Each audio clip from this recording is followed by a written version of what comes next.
I disappear.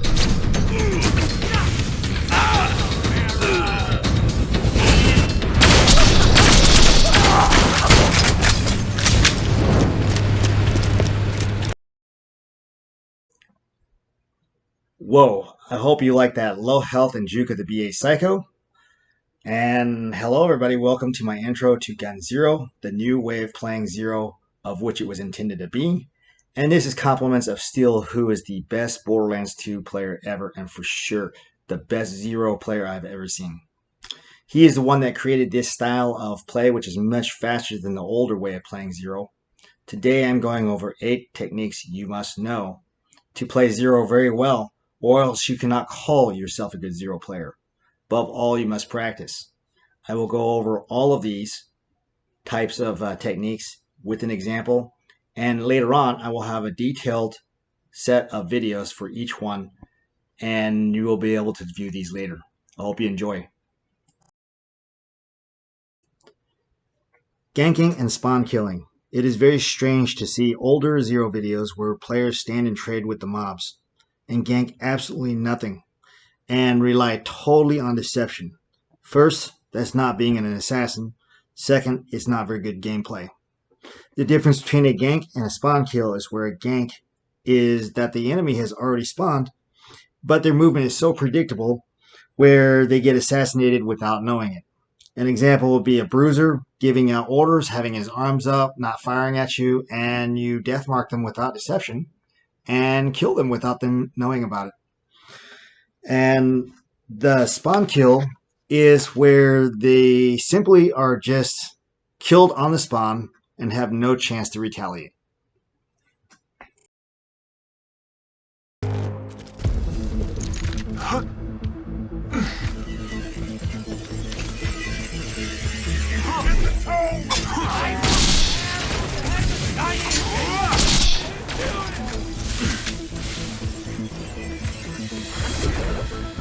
Wonderful set of spawn kills there, and you can see death marking before the spawn kill. Interesting.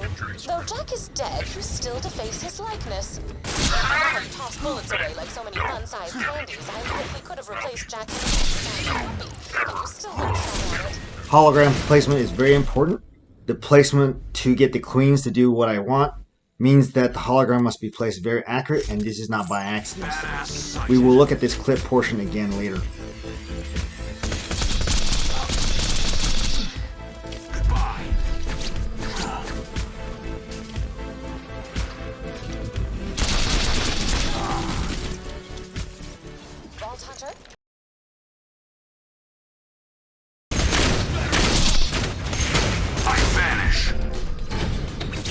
Grenade out!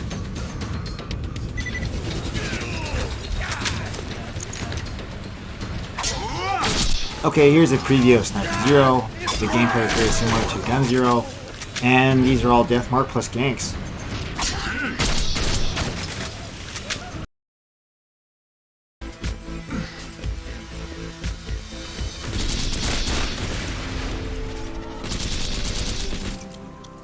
Okay, so here's an example of getting the kill skill from the bar tank, and then spawn killing the Emperor Spider Ant.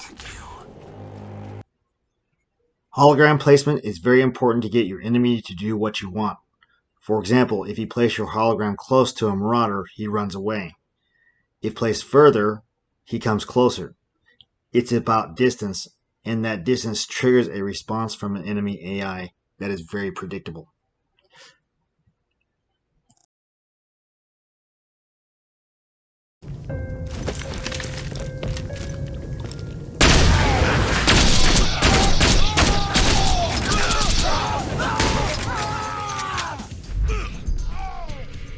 Notice the bruiser ends up walking backwards because he wants to end up facing your hologram. It's about distance. Okay, here we go. This is the clip that we saw earlier. I placed the hologram to the right behind the metal barrier, and the queen from my right side tries to move to where the left queen is to get a better shot at my hologram, but it ends up getting stuck. This makes for a very easy bore.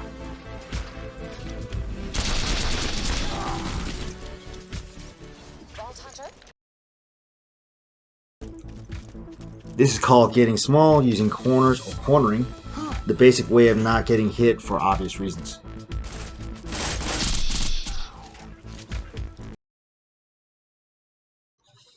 Hip ride, staying on the enemy's hip with the intent to kill the enemy without taking damage. I know this sounds really funny, but it is one of the most destructive techniques Zero has. Any one of the Vault Hunters can hip ride, but Zero is the best at it. Maya is absolutely the worst at it because she has no mobility and ends up cloud killing herself, assuming you take the skill.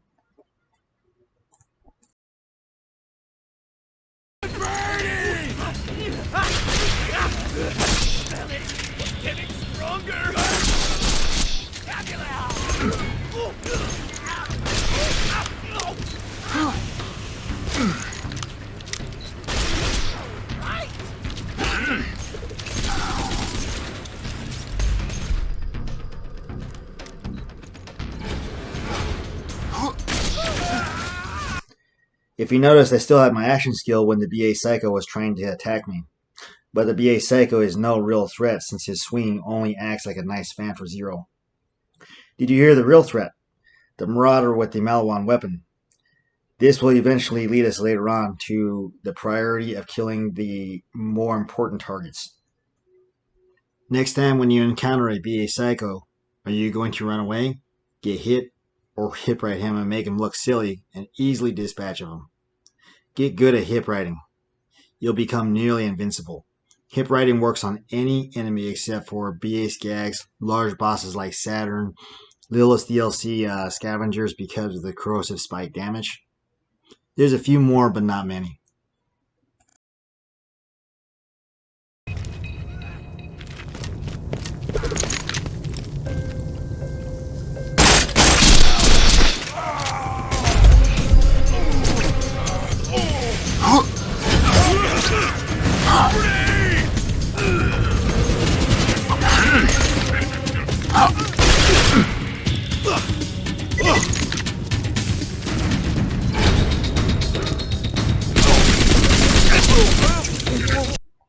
With Hip Ride, I can stay here all day without taking damage.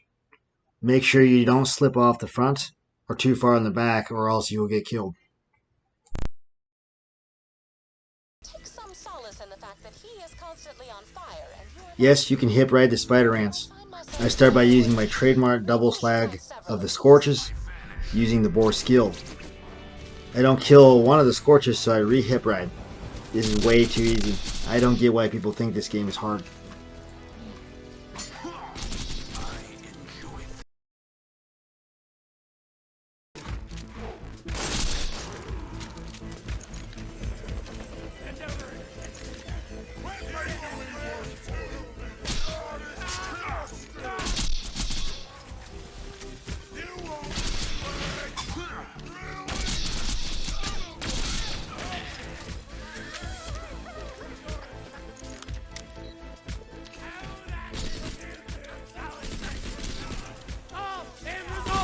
You now see the power of the Hip Ride. I don't even need Deception to kill both Doc Mercies. People say Maya is a better mobber than Zero. LOL. Timing is related to priority in the sense that it maintains spacing between enemies to chain kill. For example, you need to kill a Marauder in a period of time before the Psycho begins to crowd you. I will go over two-person gameplay because things like a Quasar that is thrown from your support team member can really screw up your gameplay. You're dead beat! How hilarious. You just set off my trap card. Your death approaches. Here, grenade! And here you have it, killing the more dangerous Marauders first. Hologram is placed in the air so I don't get hit on accident when forward stabbing. I really love the spacing here, and this creates good timing. The execute stun. Yep, by now you've seen me execute stun and then fire upon the enemy. Yes, I know what you're thinking. You lost your burst damage from Deception. Yes, but it's more dangerous to come out of deception firing because the AI has a good auto-aim and often nails you before coming out of deception. So, the execute stun also adds a death mark and a chance to mow the enemy down. There are times not to execute stun, and these are mainly robots. You can execute stun them, but at times it is just safer to come out of deception firing. But make sure if you do so, you hip right and fade away. You'll find this is a finesse thing and a feeling rather than a technique per se.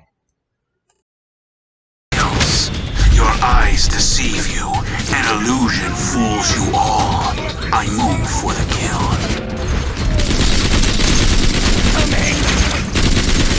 Adorable.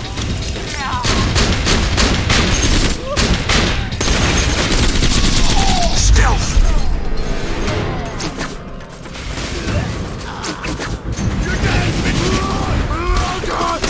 I want everything you got.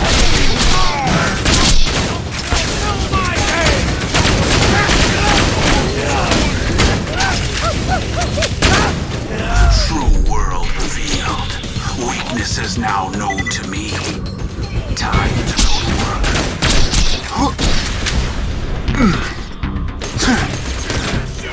Shoot him! Goodbye. Need.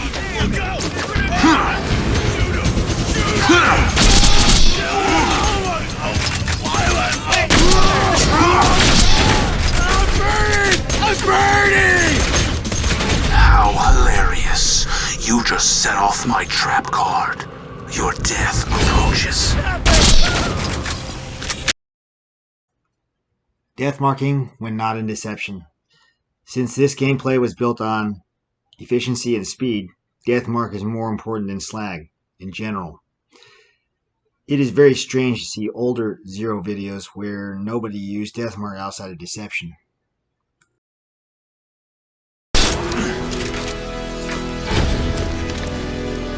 Stealth.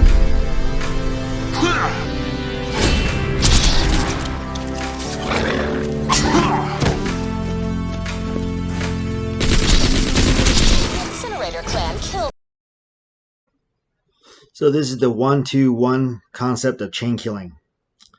You kill one before deception, kill two in deception, and then kill one more coming out of deception. You'll find that this is more of a reminder to chain kill than a rule.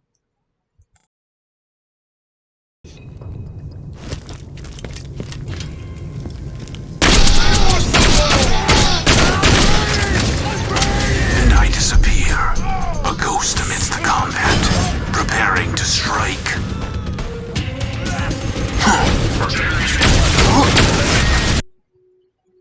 Very nice. This follows our 1-2-1 concept of chain killing.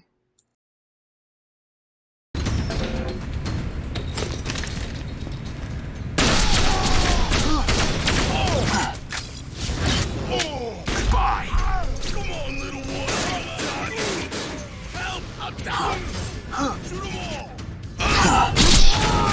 Here you see many must fall extends our killing in deception. I find it very weird the myth that Gun Zero can only kill one in deception is still around. I've never had that problem. Priority, the order of importance to kill enemies that grants you kill skills or leaves you in an advantageous situation. In general, the ones with guns, especially retreating marauders, are the most dangerous, and the ones with melee are less dangerous. You may kill marauders first or trash kill to get the 1 versus 1 against marauders. I already have a detailed video on this, and I'll have a quiz in the future as well. Okay, so here we have 1 crusher, 1 marauder so far. Who do you kill first?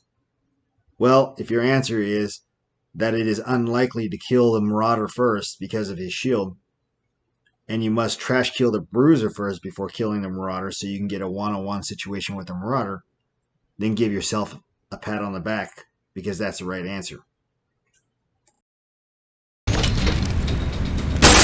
Oh my God, I'm on fire!